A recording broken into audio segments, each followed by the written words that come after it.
David Sorkin, excited to have you on today, man. I'm very happy to be here. I'm also stoked, and I'm sure we're going to reveal a lot of cool things. Hell yeah. Let's dive right in.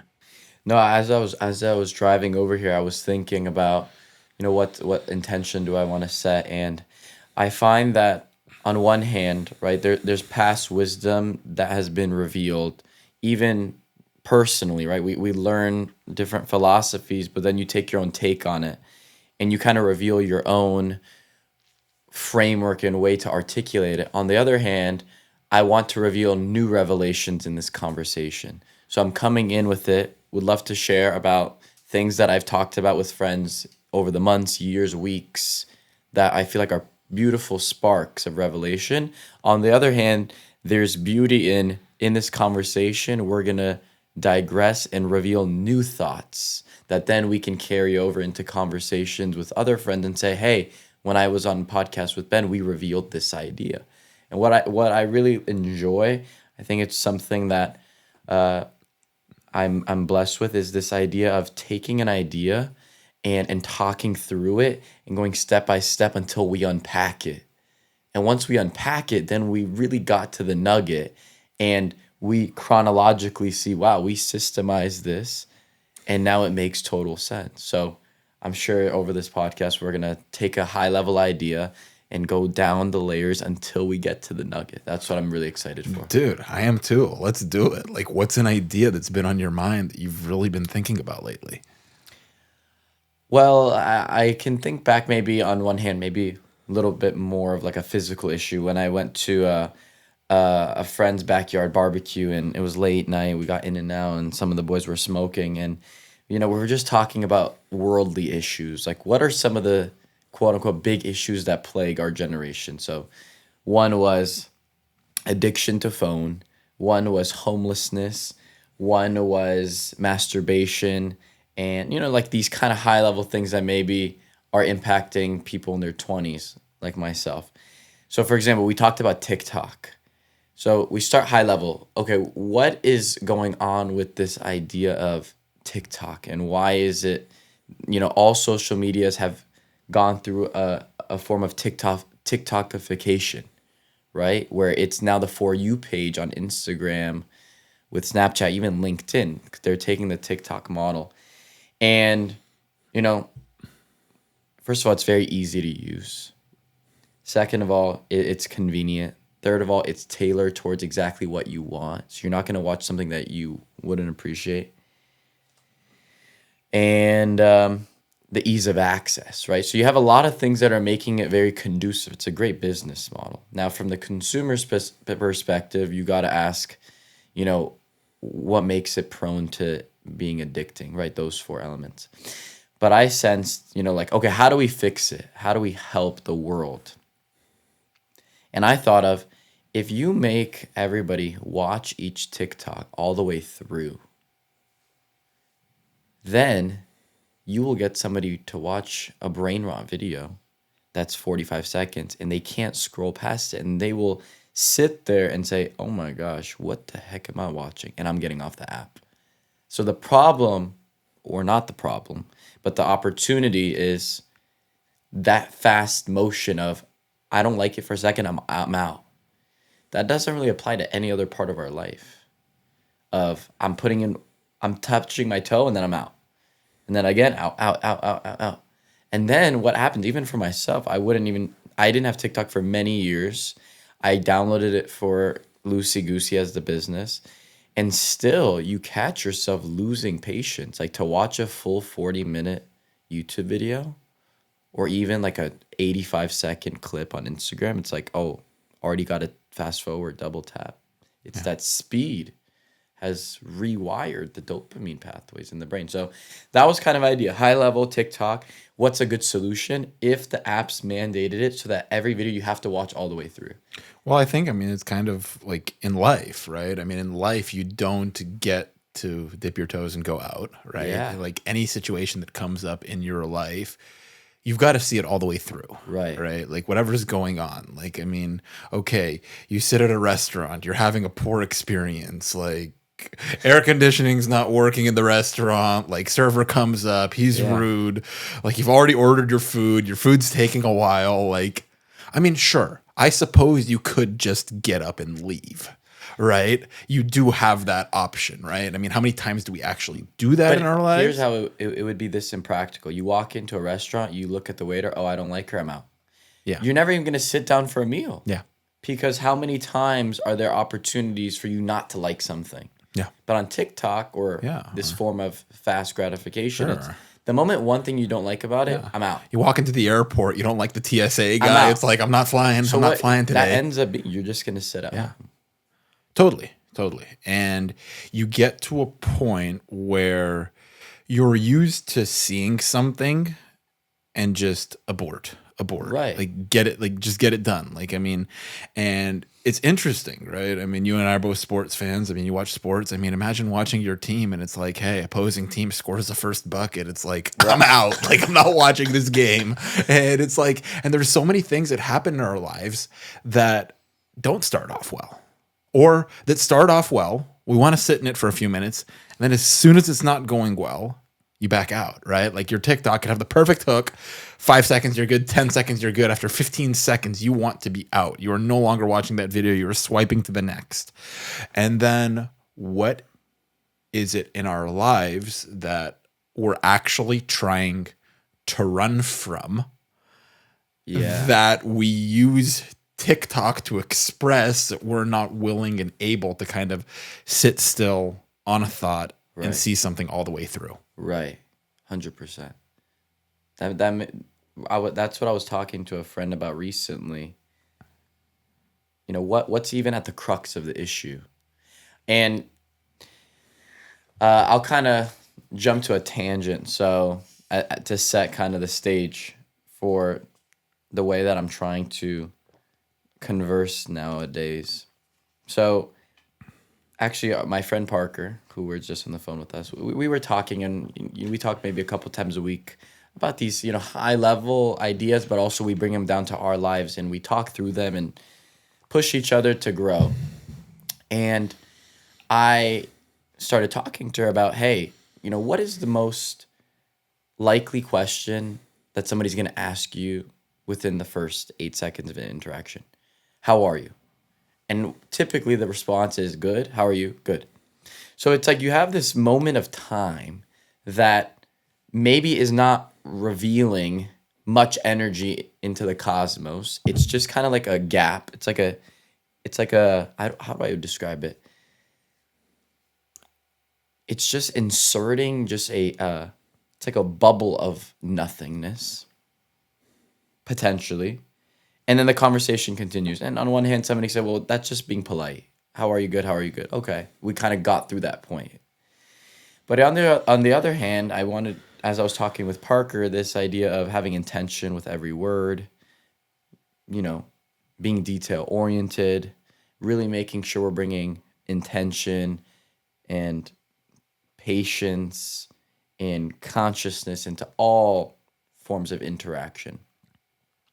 So, the first question was, how do I gauge how someone is without asking them, how are you? Because let's say maybe the person I'm speaking with is already prone to answering good immediately because the whole I mean, it's involuntary. Right. I mean, you get asked, how are you? Yes. You're going to respond with good or fine or, oh, good. How are Thank you? God. And you even change your tone of voice to this like automatic, rehearsed, Right. involuntary, like saying like I wouldn't even respond to you like, oh, I'm good.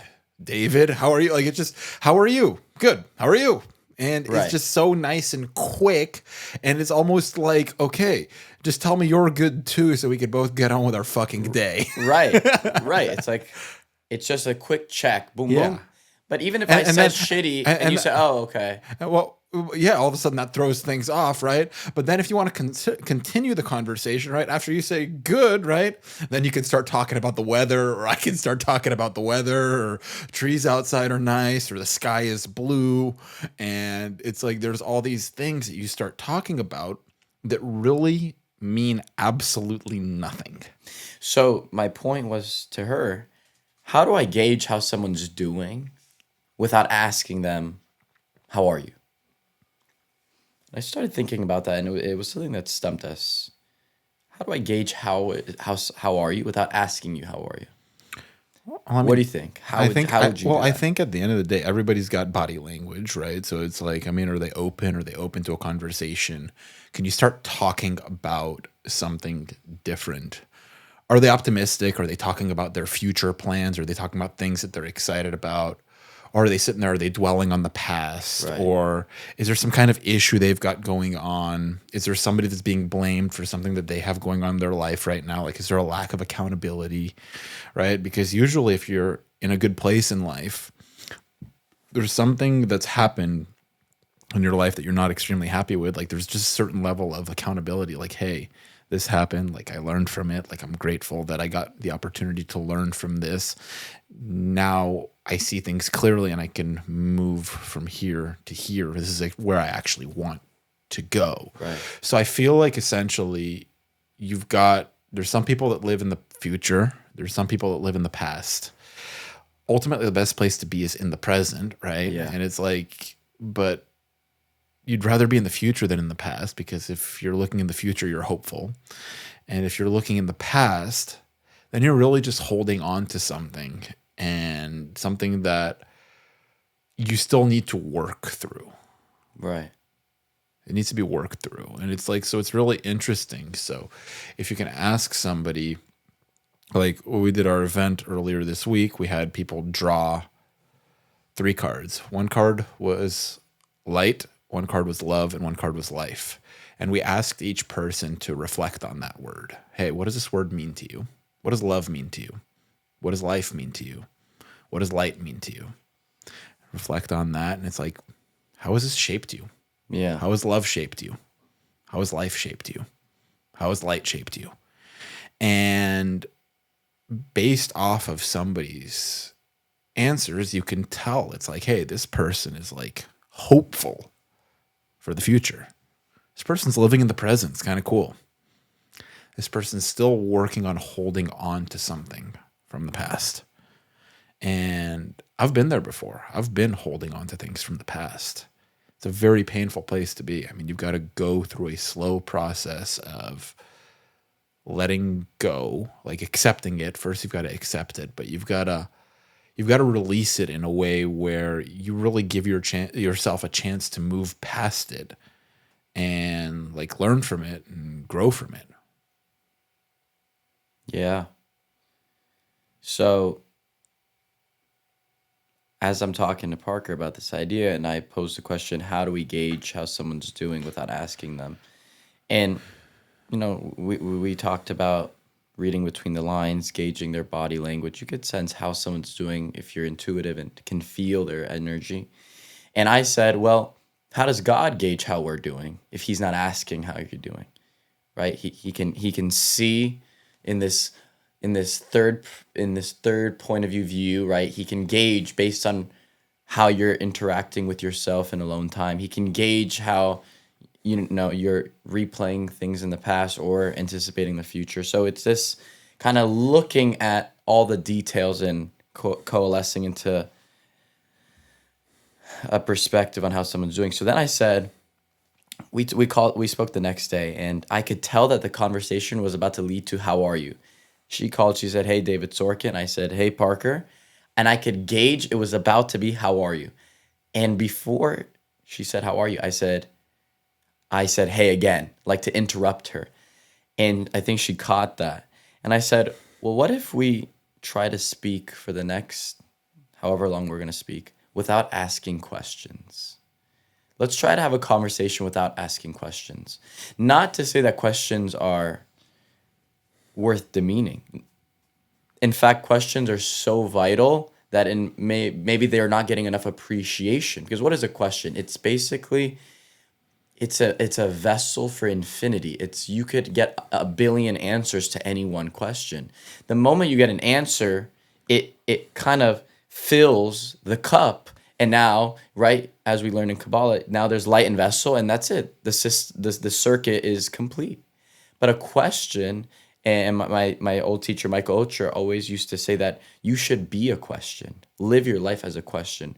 without seeking that immediate answer. Because the moment you seek the answer, kind of the vessel has now been filled. So questions are the most powerful. So to really feel that, let's conversate without asking a question, and you'll see, wow, they are so important.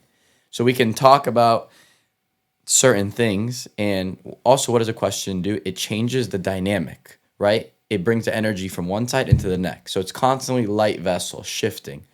So if I'm talking and I want to switch it over to you, I'm going to ask you a question, and then you're talking and we're going to switch it back. Now we need to figure out how to have very much attention to our words, to our mind. You inevitably have more pause and silence as you're trying to really think through this, which is very cool too, to have silence in conversation. And now you figure out a way. I mean, this is like Chris Voss stuff, right? About learning how to use your speech in an astute way to, be convincing. You have to learn how to use your words in a way that can ask a question without asking. So, for example, I said, I assume you had a good week. Yeah, I did. I actually really did. So let's ask you. I assume you had a good week, Ben. That's a statement, but in reality, it's phrased as a question because it's going to invite you to clarify or to push back. Yeah. So, Well, I had a really shitty week, actually, David. No, I'm just playing. so let's go with that. Let's say you said I had a shitty week. What if I want to ask for more detail? I got to figure out a way to do it without saying who, what, where, when, why. Yeah. So you get a little bit bolder. You'd make some kind of an assumption. I would say, tell me more. Yeah, tell me That's more. not a question. Yeah. That's a statement. Tell me Or more. you seem down. Tell me more. Yeah, blah, blah, blah, blah, blah. Cool. Yeah. So we don't need to force it. I just thought it was funny. But the reason why I'm bringing this whole thing up was later I went to a dinner and I spoke about this with another group of friends. And I said, guys, you want to try this game? It's fun. It's difficult. And one friend he's a little bit older than me. We have a great relationship. He's like uncle to me. Like I call him Unc, and he's always willing for my sake, from a place of love, to push back and really make sure I'm growing as a human and I'm not speaking from a place of ego or narrative. And he said, why the fuck would we play that game? And I said, well, I went, if I remember correctly, I went to a whole tangent about humanity. I said the word we. I said, we have a problem at times where we use questions and we don't actually mean them and we're asking, how are you? So I used this blanket statement of we. And he said, well, how do you know I do that?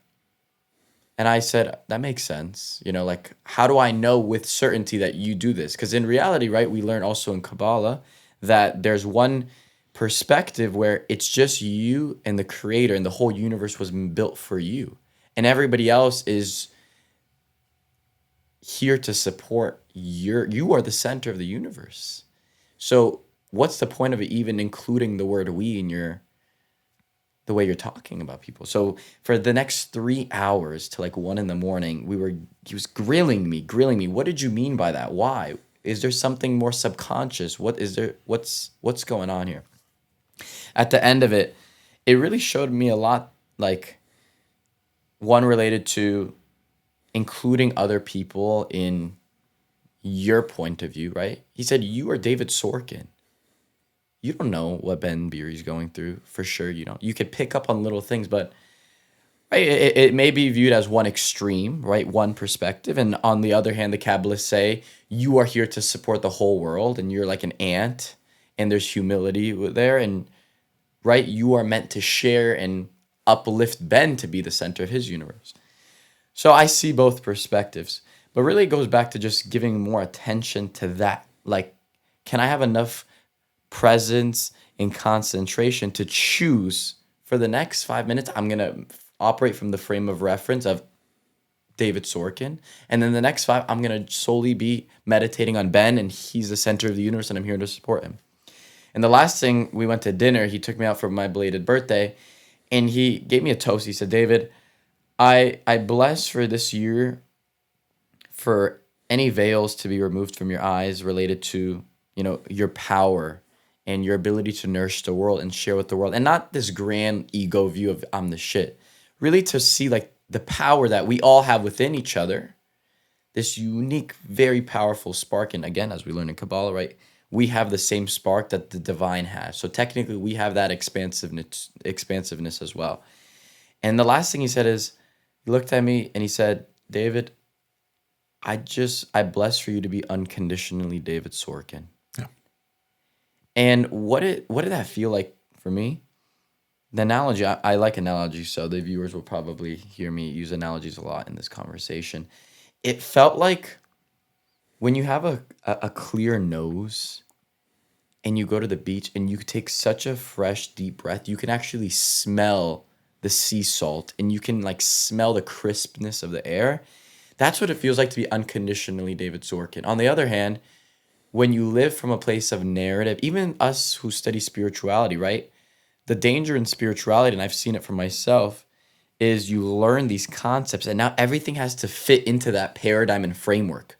So even though it looks like we're talking through spirituality, it's still a little bit robotic because it's, oh, everything has to go back. Oh, why is this my tikkun and this? Why is it my movie?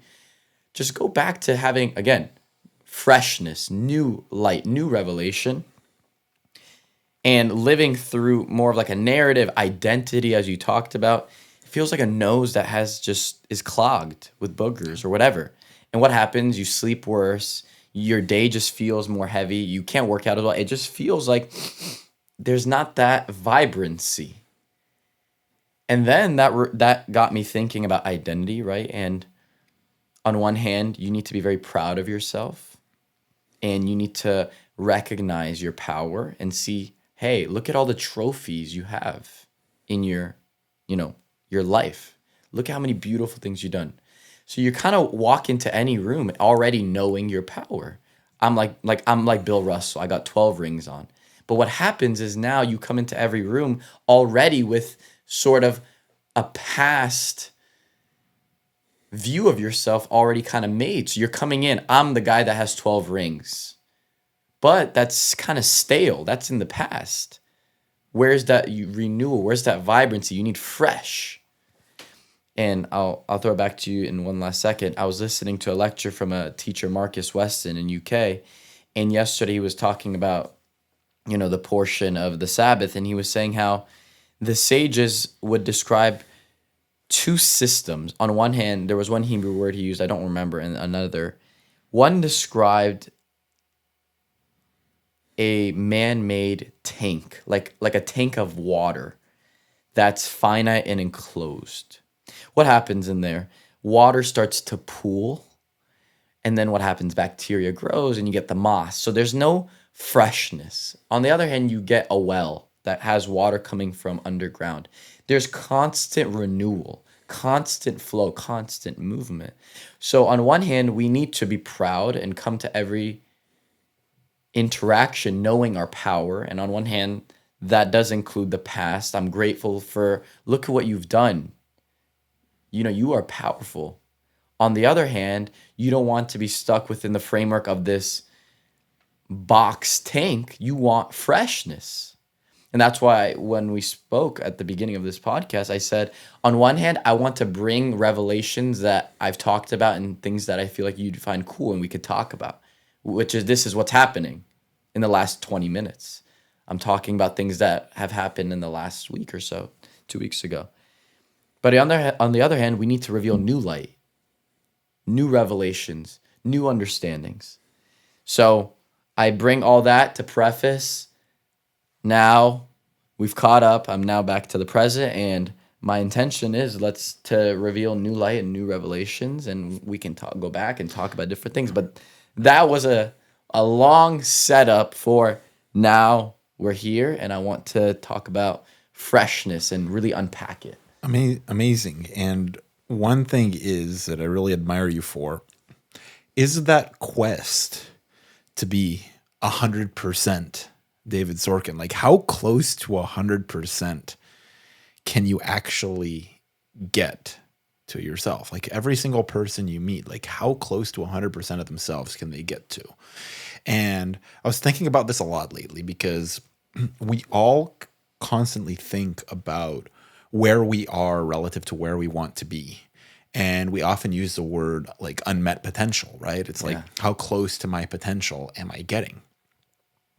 But the thing about potential is limitless. There is no limit to the amount of potential that one can achieve. So the only thing that we're really missing is expressed authenticity. And the only thing that unmet potential is unexpressed authenticity. And it's like, how close to 100% of Ben Beeri am I being? That's what matters. And it's like, realistically, it's like, we're coming on here, we're doing a podcast. Is there a specific agenda as to what we're talking to? Will this episode be the same as the last one we had with the last guest? Will it be a similar structure? Here's the thing. It doesn't actually matter. Yeah. Like, what matters is 100%, as close to 100% of Ben Beeri comes to the table. He's sitting across from as close to 100% of David Sorkin.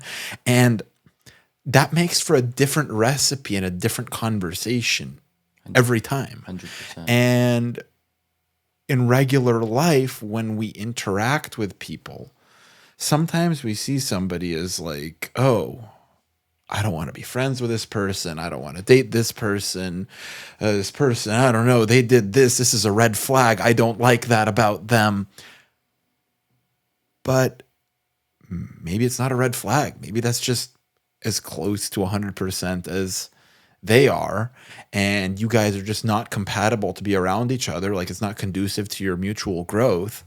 And it's like, so then it's about who are the people that you can come across and be fully yourself, where those people can be fully themselves as well. And then when you guys come together, you guys put yourselves in an environment of growth.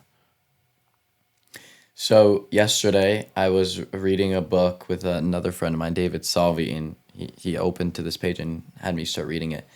And it was from a sage by the name of Rabbi Yehuda Ashlag, which we've learned some of his texts before.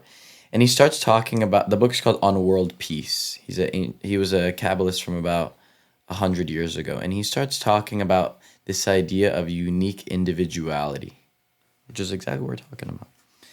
It was really beautiful. I'm going to try in my very best to paraphrase what he said. Unique individuality. Individuality? How do I say that? Unique individuality. Subtitles will catch it. We'll be good. The unique individuality. So, right, that's what authentically yourself means. So he says, we all have this unique spark of divine within.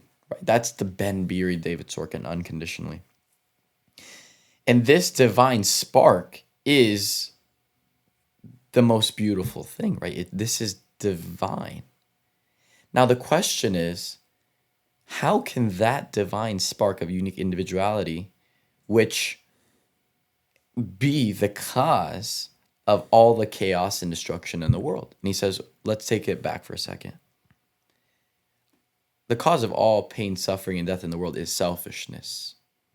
And that selfishness is predicated upon that unique individuality. I think that my view is this, my religion is this, my country is this, so let's go fight and I'm going to kill you for that. But how is this divine spark now showing up as the motivation for destruction and death all over the world and just selfishness on the small scale? And he says, well, let's talk through it. There's stages of it. At first, that unique individuality, he called it two sides of a coin. Spectrum A, it always manifests as just selfishness. And we need to remove the negative connotation around the word selfishness. It's okay, as it's part of the spiritual process, and we can get through that later. Maybe some of the viewers already know about that idea, where we're born into a body of purely desire to receive for the self alone, to then have a full 180-degree transformation to desire to receive for the sake of sharing, to have that to become godly of that vibration of sharing, so that it's that full expansiveness to transform the bread of shame, which we can talk about later. So it starts off as pure selfishness, which is just, I want for myself. Over time, it will become spectrum B, which is on the other side of the coin of, I'm sharing without an agenda. But you can't hop overnight. everything is process. There's no instantaneous. It's always process. So the question is, this unique individuality, as we start to, in my opinion, get more in touch with it, because I think that's probably, also I'm going to try to stay away from saying we. As I get more in touch with it, you recognize, number one, where did this unique individuality come from? You realize this is from the creator, the universe, God. Once you recognize that, you realize by default, that's the most powerful thing and nobody in the world has this. So if we're talking about, right, like scarcity or supply and demand or rarity, that's the most rare thing. Like I'm one of One of one. one of one. I'm one of one. So that automatically should bring some, I don't know what the word would be, but so recognizing that, realizing where did this spark come from, and then the question is nourishing that unique individuality and that spark. And it's okay if it starts from a place of selfishness. So it would be better for me to say, I want to be the most powerful, richest, most well-known man in the world. Let's say that could be viewed as vain or selfish. That's okay. Because then what happens is the more you recognize where this spark is coming from, the more you realize, oh, this spark is from the creator, which means that this spark is meant to be one of sharing and expansiveness. So in fact, I should be the most powerful, well-known, abundant man in the world, because that means I'll be able to I'll share the most and impact the most and help everybody share in this ecosystem. But it has to start from somewhere, even if it's from a place of pride of like, I want to be, I don't know which NBA athlete, maybe Kobe had it. I want to be the best. Eventually, maybe he got to a place of, I want to be the best so I can inspire all the young kids to be the best. So it's still that unique individuality, but now it's going from spectrum A to the other side of the coin of, I'm going to use this unique individuality to share. And the Rabbi Oshtek says, once that happens, then the world looks completely different. Well, I think the beautiful thing, I mean, you talk about a guy like Kobe, right? He wanted to be the best. He wanted to be the best that he could be. He's not sitting there trying to out-compete somebody else. He wanted to say, hey, I, Kobe Bryant, for the best that I could possibly be at my height, my weight, my speed, my strength, like, I want to put in as much work as I can put in. I'm not going to shortchange myself on the part of putting work in, and I'm going to be the best that I can be, right? And, I mean, we look at like the greatest basketball players of all time, right? Some people will try to debate it. I don't really think there is much of a debate. It's Michael Jordan. And Michael Jordan is the greatest basketball player of all time. There is not one player who has performed more successfully in high leverage situations than Michael Jordan. Some people will say that LeBron James is the greatest. I think LeBron James is a great basketball player in his own right. I think that we have never seen the consistency and longevity that LeBron James brings. But to be the best, it's a certain level of performance in a high leverage situation. And again, different people classify different things as the best, right? Some people could classify the best as, hey, it's longevity, it's consistency, right? If that's the case, then you have to give it to LeBron. Now, if you define it as who got to, we talked about meeting your potential fully, AKA expressing yourself as authentically as you can and being as close to 100% as you can get, I believe that Kobe took his path to maximize the God-given talents that he had and did the best with what he had and got as far as he could get. And I feel that extended outside of basketball for him. I mean, he went out, he invested in body armor. He made more money off of his investment in body armor than he made in his entire NBA career. he decided he was going to be the best girl dad he can be. And he put in all that effort to just make sure that people know it's like, hey, I'm Kobe. I'm a badass on the court, but it's like, I'm going to be like the softie, the father to my daughters when it comes down to it. I went on and won a fucking Oscar. Yeah. And it's like, I mean, which just goes to show that in everything that you do in life, how close to 100% of yourself can you express? And by expressing 100% of yourself, I believe that you inspire other people to express 100% of themselves.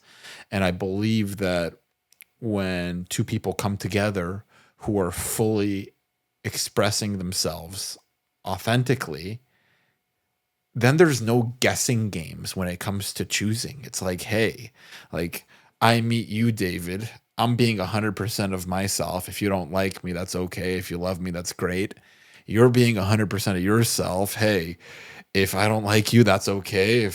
But if I love you, that's great, right? And then all of a sudden, it's like I see you, and I'm like, that guy right there. Him and I vibe. We're going to be friends because he's shown me who he is. Yeah.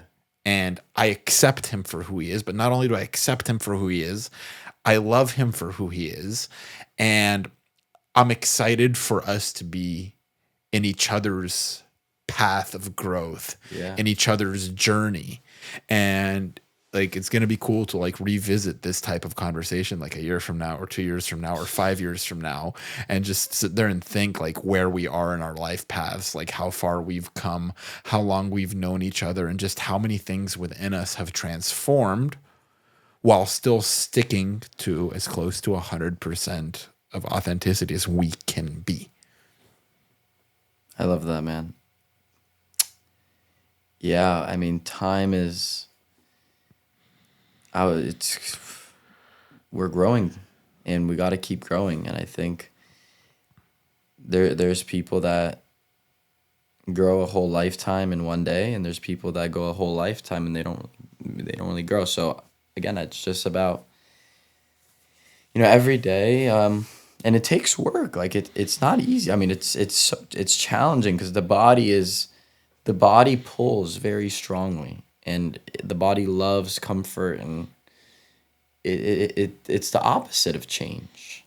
It's homeostasis. We need to stay put, and it's you got to find that engine to push through and desire more and more change.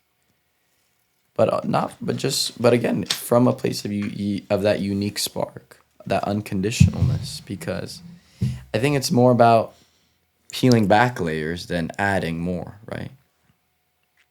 I think when we're born, like, I think you're born your complete self. Yeah. Right. And then you learn all these different things in your childhood that mask you up, and you get to Yeah. build all these walls. Yeah. And as we become adults, sometimes we build more walls to reinforce the walls Yeah. that we learned when we were kids. Yeah. But the real process is it's like, hey, I see these walls that I built when I was younger. How do I start knocking them down Yeah. and returning to the essence of who I was actually born to be? Yeah. So what does knocking down walls look like? I think it looks like coming to a level of acceptance and understanding why you are where you are in life, and really seeing that, hey, I got here because of a pattern that I learned when I was, say, 7 years old, and I continued to build on this pattern. I now acknowledge that that pattern likely was not healthy for me.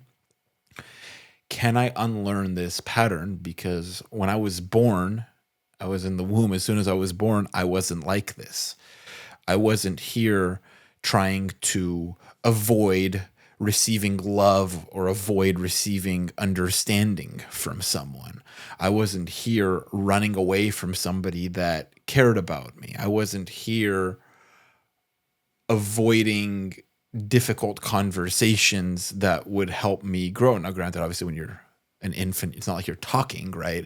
But it's like we grow the most through conversations that are difficult. Like Yeah. they say the good friends will tell you what you want to hear, and the great friends will tell you what you don't want to hear. I recently I was thinking I was like, for Loosey Goosey, Ryan, who you know is my business partner, and the most powerful thing, if somebody asks what's been the most memorable part of the business, it's having a partner and working on yourself. Yeah. And if I was to go out and give any advice to any kid my age or even a gentleman older than me, I would say before you get a girlfriend or get married, go start a business with another dude. Go try to go be in a partnership with another man in business and see how egos clash and see how much comes up. Because it's basically like raising a baby with maybe if the two men have complementary skill sets and one views this way and one is more of a visionary and one's more, and it's constant friction, but it's coming from a place of love, and have their own both have a shared view of we need to grow this for other people's sake. And you really have to at times take a step back and relinquish control. There's a story that I heard from a teacher. I really found this story to be so incredibly powerful. So there's a gentleman by the name of Bijan. Bijan. He's a Persian immigrant. There's a store on Rodeo Drive called Bijan. It's a world-renowned designer bag. They always have like a yellow Ferrari or Bugatti outside. And Bijan, when he moved to America, went into a partnership with another gentleman. I don't know the gentleman's name, but the gentleman was the student of this teacher that shared the story with me. And they spent about 1 year trying to build this business. Bijan had the art skill set. He was a designer. He had the creativity. The other gentleman knew business very well. And for 1 year, I don't know if they spent $1 million or whatever. They're really building this business up until grand opening day on Rodeo Drive. This was maybe two decades ago. Two decades ago, and they're ready to open. And you have a Louis Vuitton there, and they're going into a saturated market. Very expensive luxury bags, shoes. And the gentleman on the grand opening day tells Bijan, don't unlock the door. And Bijan says, what? And the gentleman says, trust me, we're going to keep the door locked. And I don't know exactly if it went like that, but figuratively, Bijan must have been outraged. Are you crazy? What's gone into you? We just spent $1 million. We've spent a whole year, grand opening, and now you're telling me keep the front door closed. We're not opening. Now, what does that awaken in a business partner? Confusion, potential opening of distrust. What's going on? Does this guy not have my best intention in mind? Did I make the wrong? So much lack, right? But that stems from not trusting the other person's unique individuality. I trust that Ben is showing up at 100% himself, knows, even though if my logical mind doesn't understand, I trust his 100% spark and uniqueness. What happens? It's a beautiful story. Bijan, the designer store, is the first store on Rodeo Drive that has a sign that says by appointment only. There's no doorman. So all the other stores have a doorman. This one says by appointment only. And they became one of the most successful stores in the whole block and in the whole world. Presidents, politicians, celebrities are flying in to go meet with Bijan to get a bag, whatever. But in hindsight, it makes total sense. By appointment only. It's now the scarcity thing, and I can't get it right now. I have to get an appointment, so I want it more.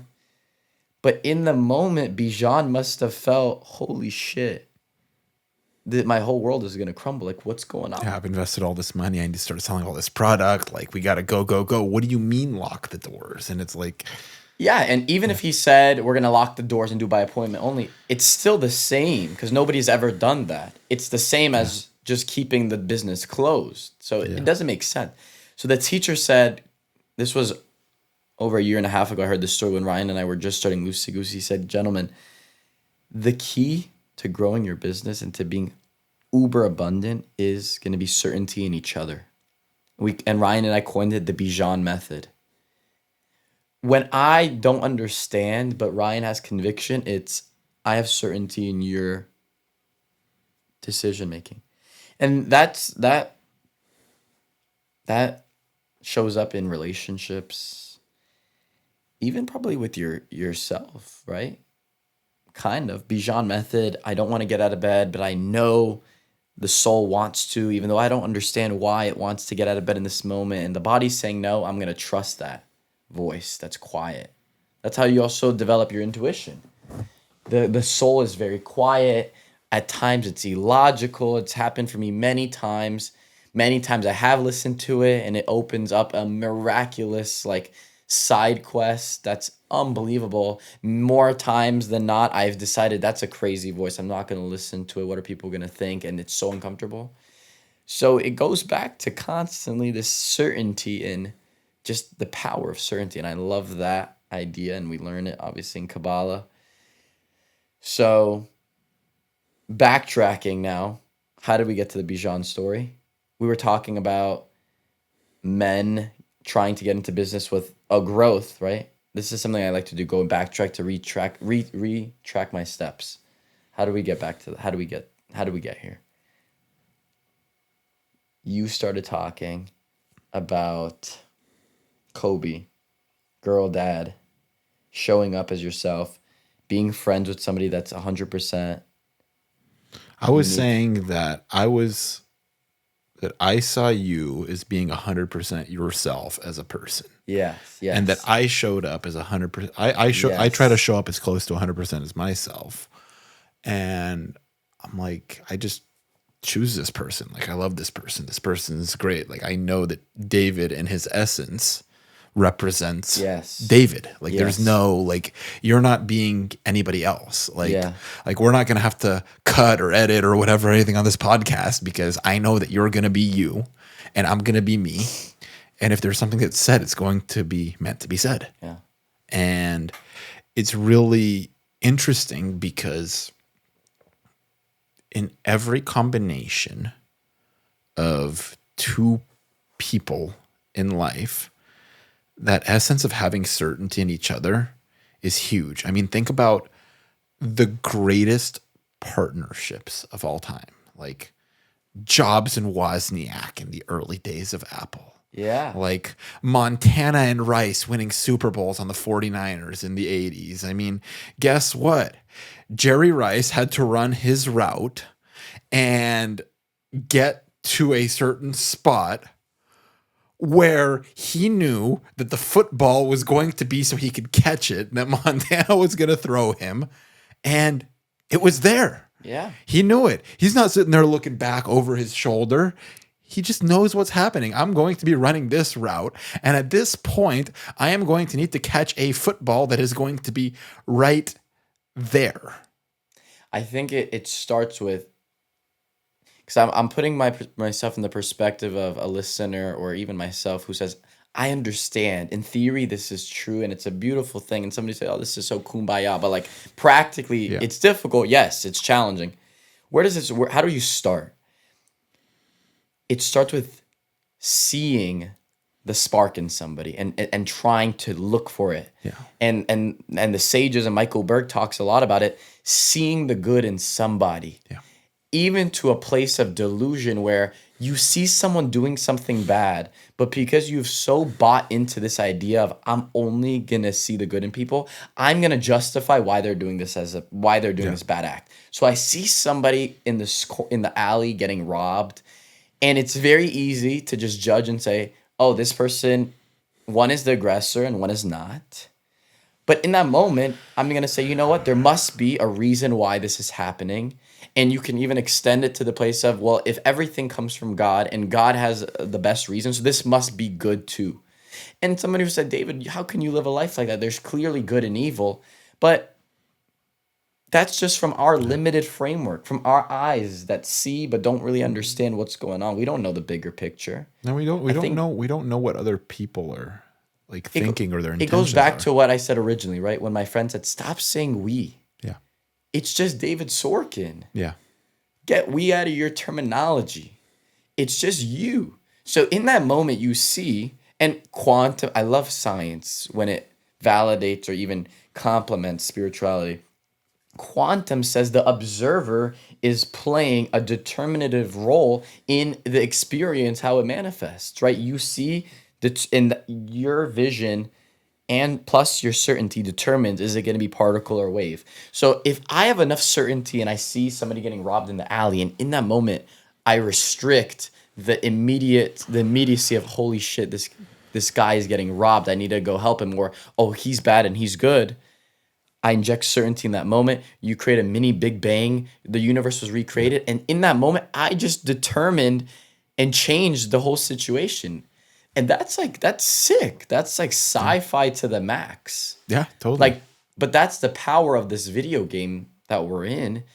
You are not only the player, but the producer and the director. And you have like overriding powers. Yeah.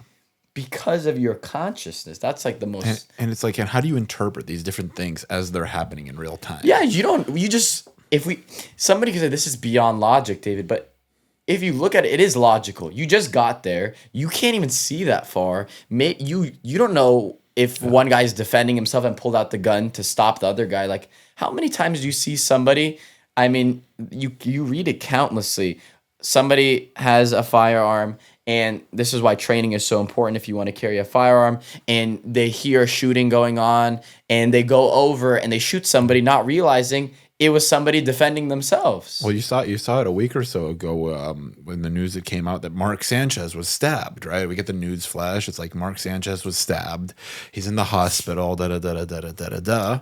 It's like the next day, the full story comes out. It's like, hey, like Mark Sanchez has been arrested. The guy was defending himself, so he stabbed Mark Sanchez. And it's like, so we just jumped to the conclusion immediately. Yeah, we jumped to conclusions too quickly. Sorry. Yeah, I'm gonna start saying maybe. That's another thing that Parker and I and my other friend Nima, we like to inject the word maybe into every sentence. We or I? Actually, I do. I know they like to as well. So we like to use this terminology, and I don't know if you picked it up when Parker was hanging up. You inject maybe into a sentence, not from a place of not uncertainty. A lot of people say maybe from a place of ambiguity. We're injecting it saying we don't know. Yeah. So it's, hey, I'll talk to you later, maybe. Because I don't know, maybe something else will come up, and I don't want to open a vessel that then is not going to be filled. Yeah. So it's trusting that. King David says this, you have eyes, but you don't see, and you have ears, but you don't hear. Knowing that, oh, that's bad, maybe. Yeah. Right? It's that one story of that old fable of the neighbor, and I don't want to, it's the neighbor and the other neighbor, and something bad happens, and the neighbor comes over and says, oh my gosh, I'm so sorry for your tragedy, and the guy says, maybe. And then I think something happened to the son. The son broke his leg. And then the next day, the military comes in looking for drafting, and the son bypasses getting drafted. And she says, oh my gosh, you're so lucky. That's amazing. And he says, maybe. Because then the next day he's working with the cattle, and the cattle steps on him and kills him or something. And says, oh my gosh, even worse. He says, maybe. And we just don't know. You don't know. At least we know in the present moment. Yeah. But even in the present moment, the eyes are deceiving us. But the five senses. Yeah, even in the present moment, there are certain things that, I mean, again, can you have certainty beyond logic that's what's meant to happen is going to happen? Like, this was a really interesting thing. I was actually kind of reminiscing with my brother about something that happened a few years ago. So I used to go out and collect autographs when I was younger. I used to try to get autographs from like Warriors basketball players. It's like a few years ago. Warriors was good. I would be standing, there was this like street corner in like the middle of downtown Oakland, probably not the safest area to stand and wait if you really sit there and think about it. But I didn't even think about that back then. I just wanted to get some autographs. And there was a homeless guy that would come by pretty frequently. He'd ask for money, he'd ask for food, he'd ask for lunch. And there were times where, like, I would end up buying the guy's lunch pretty often. I used to go there a few days a week, and it's like, I got to know this guy by name. He had just gotten out of jail. He's been homeless for a little bit. And one day we're kind of standing there. He comes up and he's just kind of sitting there chilling with us. He's got this big like stick. It looks like almost like bamboo, or so it's like this sugar cane, this big sugar cane thing. And I'm standing there with my brother, and the guy pulls out a knife. And my brother kind of backs up a little bit. And again, I've kind of talked to this guy before, like had lunch a few times. Like there was one day that like even he's like, hey Ben, like I'm hungry, like I want to go get a burrito for this place. And I gave the guy money. I'm like, hey, can you get me one too? Came back, gave me a burrito. In that moment, like guy pulls out a knife. I'm like, let's see what's going to happen here, because I don't think he's pulling out a knife to hurt me, right? My brother's not familiar with the situation, right? It's like we're on some street corner in some unsafe neighborhood. Guy pulls out a knife, back up and run type of thing. Yeah. And the guy starts slashing at the sugar cane. He's like, hey, you guys want some sugar cane? And I was kind of telling my brother, it's like, yo, like I was being kind. He was offering us sugar cane, whatever. And he's like, bro, we're in the middle of downtown Oakland and a guy pulls out a knife. I'm playing the percentages here. Yeah. And it's like, I see all sides of it. Yeah, for sure. But I guess the point of the story is unless you actually know what somebody's intentions are, you don't actually know what's coming up next. So how much trust can you have in the situation that what's meant to play out will? Yeah. Right? And again, it's like here you have a guy who is being well-intentioned and expressing gratitude and giving to the maximum of his capacity, right? You have a guy, he's homeless. He came across a sugar cane, right? It's like we've become kind of friends at this point. Yeah. I've given to him in certain situations, right? And he's like, and he may not have much, but he's got a sugar cane. He's got a way to cut it.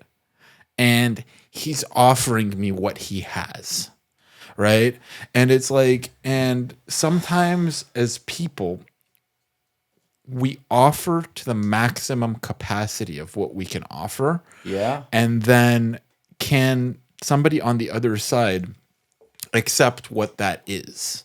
We see it so often in different people having needs and like love. Yeah. And it's like somebody will come and offer you love, but that may not be up to the capacity of what you're needing or what you're wanting.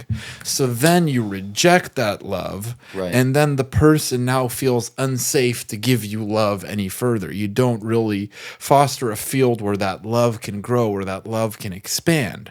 Right. But if you actually understood that it's like, hey, this may not be meeting my needs right now, but this person genuinely is trying to give me love.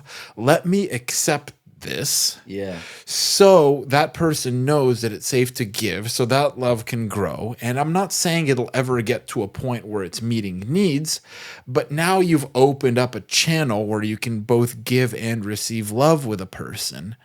And it just now things can flow mutually. And here you have a situation where it's like, hey, there's a guy who I was giving in my capacity to, it's like, hey, let me make sure this guy has some food. He's got some stuff to eat. We see each other. We talk from time to time. Yeah. And for him, he's like, wow, Ben's shown me love. How can I show him love? And for him, when he comes across his sugar cane, he's like, I now have an opportunity to show Ben love. I love that, bro. And it's like, and I'm That's just huge. like, I get it. That's the epitome of we don't see the bigger picture. Uh, as you were saying it, I was thinking about like you said he's I'm gonna play the percentages. Your brother Yeah. said that. Where's that stem from? That stems from like behavioral psychology, right, and like evolutionary science, right, and fight or flight and stuff. But as we let's marinate with that. Animals, right, have fight or flight. But what else do they have? They don't have selfishness. They just procreate and survive. They don't have I'm going to be selfish at somebody else's expense. They don't have that. So, their fight or flight intuition is divinely powered. They know exactly when to move left or right. It's almost robotic from what I've learned about the animal state. We, on the other hand, there's so much smoke and mirrors about everything. I and maybe others humans do too. Smoke and mirrors, right? And so many identities and paradigms and labels and just we don't see what's going on, but the animal knows. And like the human kingdom is we have a different operating system than the animal kingdom, right? Because there's now this free will to choose good or selfishness, which is fun and it's great and it's what allows the human experience to be as fulfilling as it is, and then to have even dominion over all the other kingdoms just with the power of the mind. I think it's as Adam had control over the whole world because of his consciousness. All the animals would serve him, but that's really the place we're meant to get to. But it's process, and it's there's that's what makes having pets and dogs so fulfilling, because they're showing up in a way that's not calculated, without an agenda. And even I think the way dogs perceive time, I think there was one study that showed that dogs don't have a certain perception of time. So for them, when they're in a cage for more than 5 minutes, 5 hours feels like 5 minutes, which is amazing. That's a great, cool quality to have. So like maybe there's things, not maybe, for sure there's qualities about the animal kingdom that we can pluck away and say, I want to embody more of the nature of the arachnids or the Yeah. caterpillars, or just something like, because even the caterpillar, right? Or the centipede. I remember hearing an analogy. The centipede has like 400 legs. Can you imagine if the centipede in its brain said, okay, I need to move this one. I need to move leg 1, then 18, then 46, then 392. It just moves all 400. It doesn't think about the next step. It just...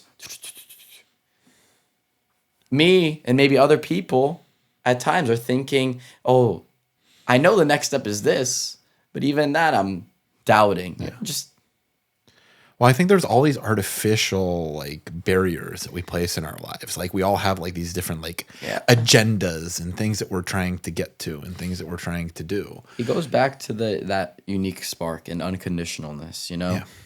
And even your point about a woman is trying to show up and give love in her own capacity, and maybe it's not reaching what you need. But I would push back and say you wouldn't even need that love if you were purely in love with yourself and with the divine. So it's then like imagine you're a billionaire, and then you're not gonna you don't care about, you don't rely on somebody's $10 debt to you. It's just you're already whole. It's like a drop in an ocean. The ocean is already so vast. So if our love for ourselves is so vast, and our recognition of our own spark is so to the level it needs to be, then now you're walking into everywhere. You already are everything. So now there is no I'm not getting enough from you. I am enough. I'm gonna be either for your sake. I don't think that I'm showing up for you the best I could. Maybe you want somebody that wants. I don't know. We don't know exactly how everybody needs to interact with everybody else, but just it kind of goes back to just self responsibility. But then it takes, you gotta look at the garbage. And I'll take it back to another revelation I had with Parker a couple weeks back. This idea of self-expression and self-love and why is it so difficult, and being vulnerable, right? Now we've realized, okay, we want to get to a place of realizing the self-expression and the unconditionality and the self-individuality. Now, like, what's step one? And we talked about the walls and breaking the walls. But I think step one is being comfortable to first look at the walls. So that's probably maybe step one. Step one, let's be comfortable to see that, wow, there's actually walls here. Then once you see the walls, then it's, okay, how do I get the strength to break them down? And then it's, let's start breaking them down. But first you have to feel okay to see it, which is, right, being merciful with yourself, realizing everything had to happen the way it did. So I'm talking with Parker and I'm saying, why is it difficult to be vulnerable with yourself? And would it be easier to be vulnerable with somebody else? Actually, I remember now. It was talking about friendship, where true friendship is being, right, so unconditionally yourself that you're totally fine to even express the baggage and you're fine to share your walls to this guy. Yeah. And I remember now, why is that difficult at times? Because we're uncomfortable. Maybe I'm uncomfortable and maybe somebody else is uncomfortable with the walls themselves. So the question was, how do I get comfortable with the walls? And that prompted the thinking of, okay, is it easier to share our insecurities with God or ourselves first? And then we started probing into the idea of, I said, I think it's easier to be vulnerable with God than it is to be with ourselves. Why? Because God is, or the universe, whatever somebody likes to call it, doesn't have an agenda, no judgment, is merciful and all-encompassing and loving. So it's the ultimate backboard to, bounce things off of. Once somebody's comfortable with that, now they realize that actually God is showing up in Ben. So since I'm already comfortable being vulnerable with God, I'm so comfortable being vulnerable with Ben because God is showing up in Ben. So that practically, what does that look like? That could be an evening journal prompt, which I haven't started doing yet. It's evening journal prompt is, I'm uncomfortable admitting blank, blank, blank and it's being in reference to the divine. And once we start doing that, right, then we can start recognizing the walls.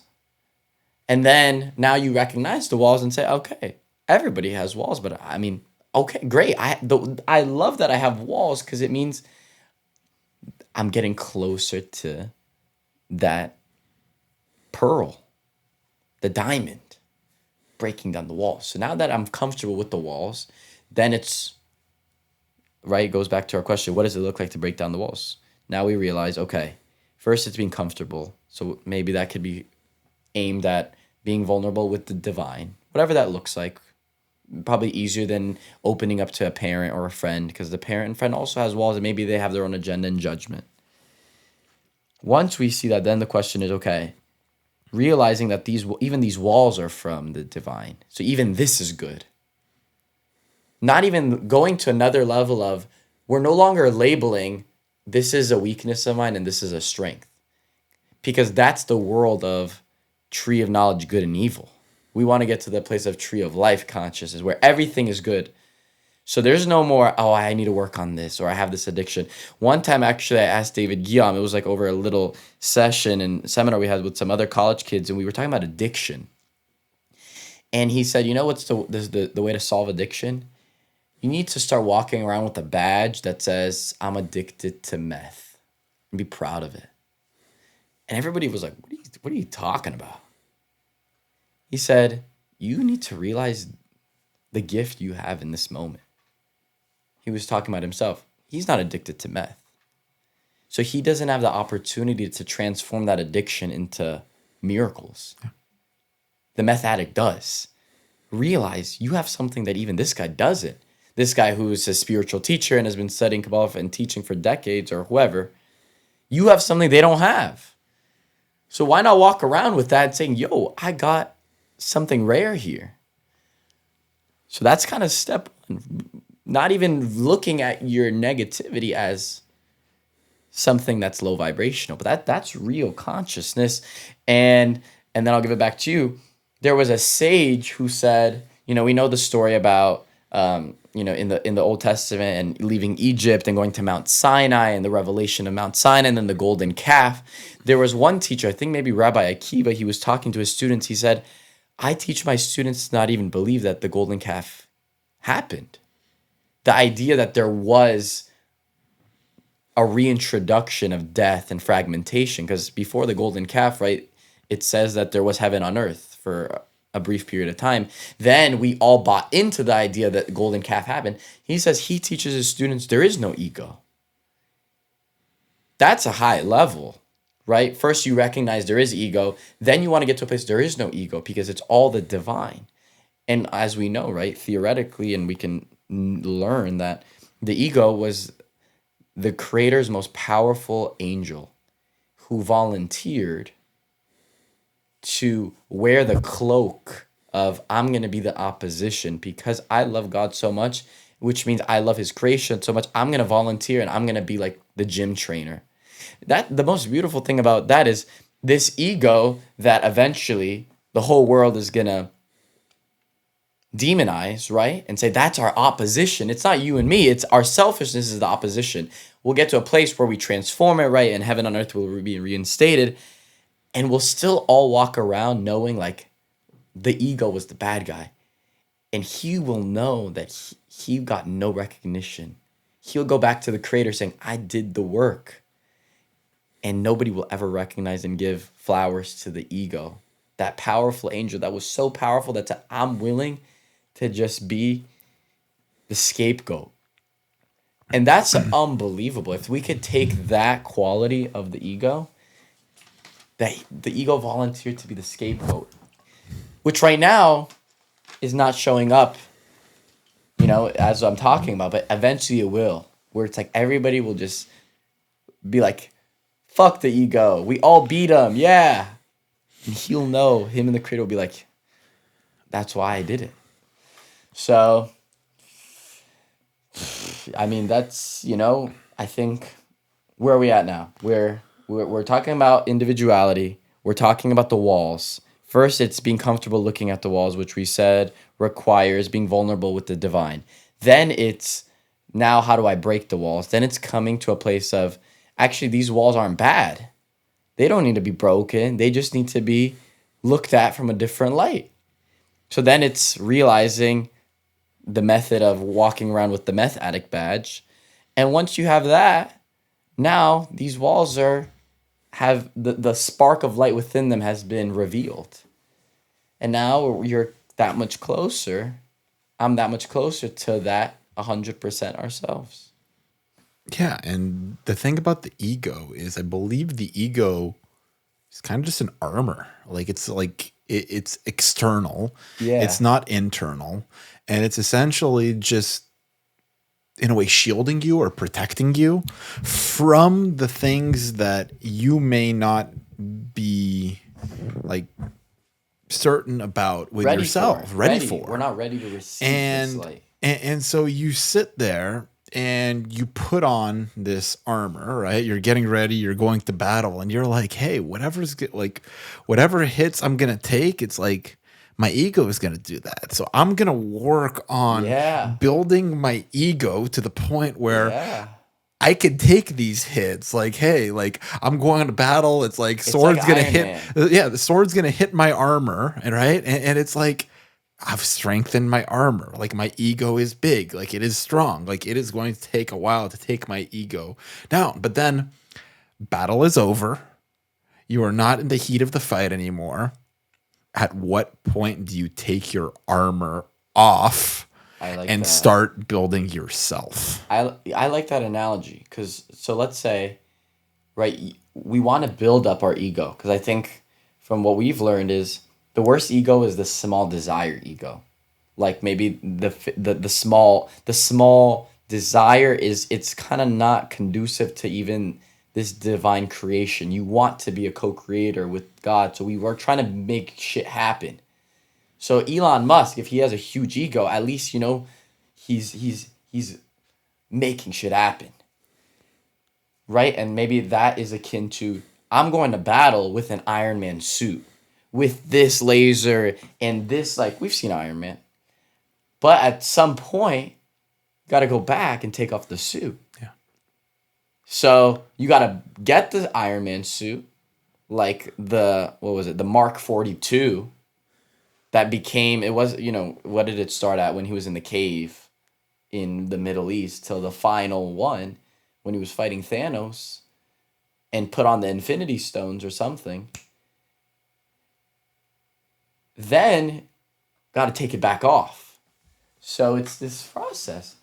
And then maybe, there's myself probably, and maybe others. There's this fear of, I don't even want to have that powerful of an Iron Man suit. But maybe that's the goal. Maybe not everybody has to be Iron Man, but in your own world, build up the Iron Man suit. Eventually, one of your homies that loves you so much will point that out and say, yo, it's time to take off the suit. Then you'll take it off. And what's the byproduct? You just defeated all the negative, like Thanos was defeated because of that suit. Yeah. So the whole world elevated. There was a brief second that you felt pain when the ego was bruised when your homie said, take off the suit, and then you take it off.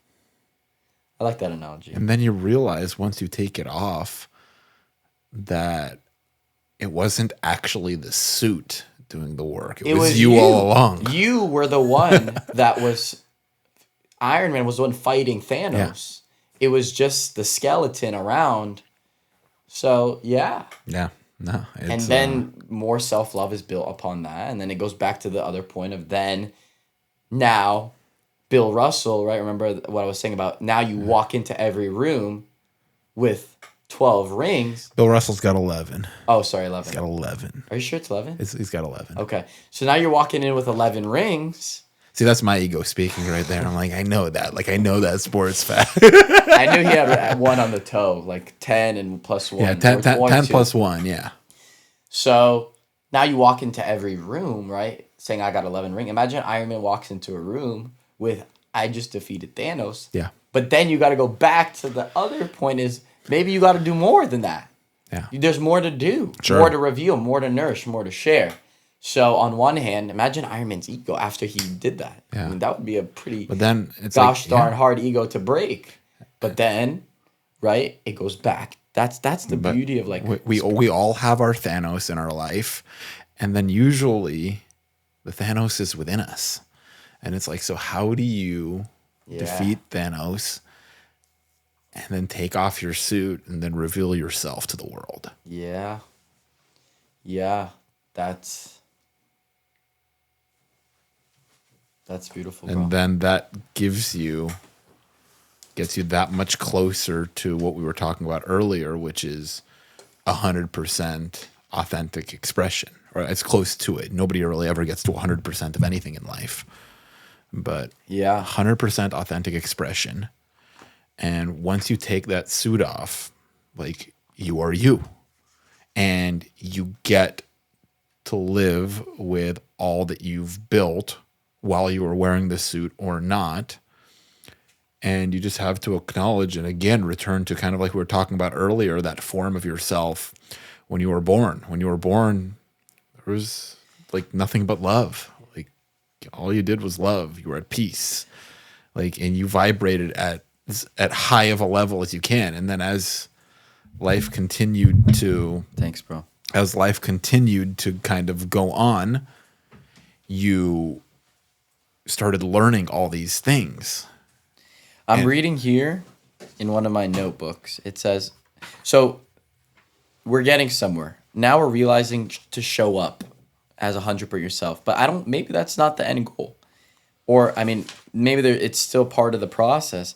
I'm reading here from a Marcus Weston seminar. It says, when you give all of yourself to something, magic happens. But you can't give all of yourself until you even realize all of yourself. So once you realize your unconditional self, then you can give. And what does that sound like? That sounds like what the divine does with us. Gives unconditionally of everything, even if we are limited in what we want. That sounds to me like we have now recreated creation itself. First realizing we are as expansive as the divine. Then let's show up in the world as sharing as the divine itself, which is pure expansiveness. And then that's there's even one more step after that, because then we can reunify with the divine, knowing that then it's like there's an element of sympathy. We know what the divine does, and we do it ourselves too. And now that's just the most magical reunification in marriage of the light and the vessel after the vessel did its whole process that we just talked about. I think we really went through it very well. And then that's love. Can you imagine that? Where two souls, or in this case, all the souls and the divine, are now operating from, both are purely expansive and both are giving to each other completely. And in this final scenario, right, we don't need to give to the creator because the creator is not going to receive anything. We're going to receive to give the creator pleasure, right? That's what we learn in Kabbalah. The final stage is we're going to receive for the sake of sharing. Yeah. Ben wants to give me so much. I'm going to say, I want it all, baby, to give you the pleasure, and I get pleasure. And then it's just one big pleasure pool party, bro. Well, how do you get to a spot where you don't even view it as giving? You just view it as being. It's like, I'm not even giving to you. Like, I mean, like you're sitting there. Yeah, that's true. And it's true. Like, forget about giving. I like I'm that. not looking to give. Like, I'm sitting here. I'm just being Ben. You're just being David. That's a very good modification of what I was saying. Yeah. Because the way that the Kabbalists describe the divine, it is giving. It is an expansive force of sharing. It doesn't then share. It is sure, but what if it's just being translated to giving, so we can kind of understand it, but it's not looking to give. It's just looking to be. But by being, we're receiving, so we're looking at it as something is giving to us. Yes. But really, it's just being. Right. And the true essence of love is just being. Yeah. I'm not looking to give love to you. I'm just looking to be Ben. Yeah. But my being Ben, you're receiving love from Ben.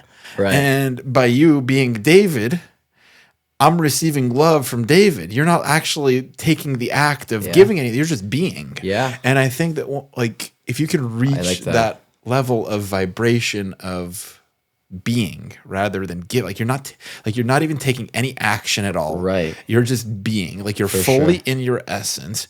You're expressing yourself as close to 100% authentically as you can. And there is no longer an act of giving. It's just being. Yeah. Yeah. What did I say? It was the giving pool party. It's the being pool party. It's a being pool party. I love that. That was a great... that's what I'm talking about, bro. High level idea. We work through it. We talk through it. And then we get to, like, that. We just figured out the world's problems. Our problem. It's just went through the whole progression, and I don't know how long that was. But are they really problems, or did we just sit here and unpack something, and all of a sudden now we just opened a door that reveals all this light? You're right. See, even the way I'm using the terminology, it's not a problem. It's a blessing. Like, there's it's just a puzzle. There's all this light on the other side, and we just, like, all of a sudden just moved the boulder that was blocking it. Now the light can shine. Yeah, maybe, yeah. David, we shared such a great conversation here, man, today. Like, just such great thoughts. Where can our audience connect with you? I mean, my Instagram, d.sork. In my bio, I have a page called Dave's Digressions, where I just kind of write, stream of consciousness and try to show up as we talked about unconditionally ourselves, and maybe people can read some of those. And then Loosey Goosey, you'll see me on TikTok for Ryan and I's brand. We're filming a lot of content. Yeah, I mean, I would love to chat with anybody who is curious about any of my thought processes or how I got to this point or what I see as continued growth. I'm just blessed, bro, to connect deeper with you and closer with myself, because I think there's so many revelations that we had in this conversation that are eternal. For the rest of my life, I'll remember these conversations and Bill Russell having 11 rings instead of 12, and the sugarcane story and the Bijan, and there was just so much sauce. And we talked about the pool party. Like, I'm really humbled and grateful, and I encourage anybody to follow more of what Ben's doing. I mean, you're really inspiring, and I think you show up very well as you're unconditionally yourself, and I know that's a challenge for all of us to do so, and I really much respect that and want to receive more of that superpower that you have. So I'm very happy that I was able to join you. Love you, brother. Love you too, bro. Good work. Love you. That's awesome. Until next time. That's awesome. Until next time, if you guys resonated with anything that David said today, like this episode, go ahead, share it with your friends, leave us a comment, let us know what you think. I'm your host, Ben Beeri. You guys can connect with me on Instagram at Ben Beeri, BenBeeri, and we'll see you guys on the next episode of The Authentic Journey.